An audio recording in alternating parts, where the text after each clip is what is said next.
31 দফার পক্ষে আপনারা অবস্থান নেন, ইনশাল্লাহ এই বাংলাদেশকে আমরা আবার নতুন করে গড়ে তুলব। তারেক রহমানের নেতৃত্বে যে বাংলাদেশকে তারা ক্ষতবিক্ষত করেছে গত 15 বছর, সেই ক্ষতবিক্ষত বাংলাদেশকে আবার নতুন করে বিনির্মাণের দায়িত্ব আপনারা যদি আমাদের হাতে দেন, আমাদের নেতা তারেক রহমানের হাতে দেন, তাহলে ইনশাল্লাহ আমরা সততা এবং ন্যায়ের ভিত্তিতে একটি নতুন বাংলাদেশ উপহার দেব আপনাদেরকে। এই প্রত্যয় ব্যক্ত করে আমি আমার বক্তব্য শেষ করছি। যারা এর আয়োজক এখানে যারা বসে আছেন, আপনারা দেখেন সমাজের বিভিন্ন স্তরের মানুষ আমাদের এই আয়োজনের সঙ্গে সম্পৃক্ত হয়েছে, 31 দফার সঙ্গে সম্পৃক্ত হয়েছে। এখানে ডাক্তার, ইঞ্জিনিয়ার, আইনজীবী, শিক্ষক, ব্যবসায়ী, সকল শ্রেণী পেশার মানুষ আমাদের সঙ্গে কিন্তু 31 দফায় সামিল হয়েছে। আমি আপনাদেরকে অনুরোধ করব, আপনারা সবাই 31 দফার পক্ষে আওয়াজ উঠান। আগামী নির্বাচনে বিপুল ভোটে আপনারা ধানের শীষকে বিজয়ী করবেন। ইনশাল্লাহ আমরা 31 দফা বাস্তবায়নের মাধ্যমে বাংলাদেশের 18 কোটি মানুষের মুক্তির লক্ষ্যে আমরা কাজ করব, ন্যায় শাসন প্রতিষ্ঠিত করব, সমাজ থেকে অন্যায় দূরীভূত করব, সকল প্রকার ন্যায় ভিত্তিক সমাজ ব্যবস্থা আমরাই চালু করতে জানি, আমরাই করেছি অতীতে, আমরাই করব ইনশাল্লাহ। ধন্যবাদ। আসসালামু আলাইকুম রহমতুল্লাহ। তাকে সহকারী সেনা প্রধান বানালেন। যাই হোক, তিনি তারপরে সেনা প্রধান হলেন 75-এ এবং পরবর্তীতে আমাদের দেশের রাষ্ট্রপ্রধানও হলেন। কিন্তু আমরা তার শাসন আমলে দেখেছি একটা নীতি আদর্শের ভিত্তিতে তিনি এই দেশটাকে পরিচালনা করেছেন।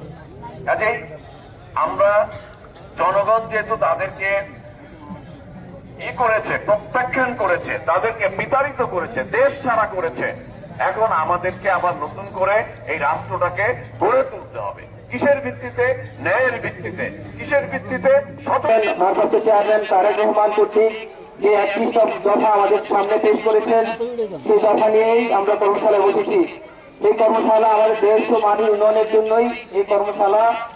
আমাদের 31 দফা দেওয়া হয়েছে, যাতে যেখানে সংবিধান সংস্কার, বিচার ব্যবস্থা সংস্কার, তারপরে আমাদের সুশাসন নিশ্চিত করা, এই বিষয়গুলো উঠে এসেছে। আপনারা জানেন, আমি একজন চিকিৎসক হিসেবে আমার এখানে একটা অনুচ্ছেদ আছে, অনুচ্ছেদ নম্বর 26, যেখানে বলা হয়েছে যে সবার জন্য স্বাস্থ্য এবং সার্বজনীন চিকিৎসা ব্যবস্থা কার্যকর করা। আমাদের প্রিয় নেতা জননেতা তারেক রহমান কয়েকদিন আগে আমাদের 31 দফা সম্পর্কিত এক কর্মশালায় বলেছিলেন যে আমাদের দেশের মানুষকে সচেতন করে তৈরি তোলার জন্য আমাদের দেশে বেশি স্বাস্থ্যকর্মী আমরা নিয়োগ করব। যদি আমরা স্বাস্থ্য সম্পর্কে আমরা সচেতন হই, তো সেই ক্ষেত্রে আমরা অসুস্থ আমাদের সকলের সাথে কানেক্টেড। রাষ্ট্র মেরামতের জন্য, রাষ্ট্রকে এগিয়ে নিয়ে যাওয়ার জন্য, রাষ্ট্রকে সুন্দর করার জন্য, রাষ্ট্রের জনগণকে নিরাপদে রাখার জন্য 31 দফা কমপ্লিট কোড অফ লাইফ আমি মনে করি। এ পর্যায়ে আমি বলতে চাচ্ছি যে 31 দফার মধ্যে কিছু কিছু দফা আছে, যে ব্যাপারগুলো নিয়ে আপনাদের সামনে আমি সংক্ষিপ্ত আলোচনা করব। তার মধ্যে আছে যে আপনার সংবিধানের 70 অনুচ্ছেদ সংশোধন। কিছুক্ষণ আগে আলোচনা করেছিলাম যে যেটাকে বলা লেভেল ক্রসিং।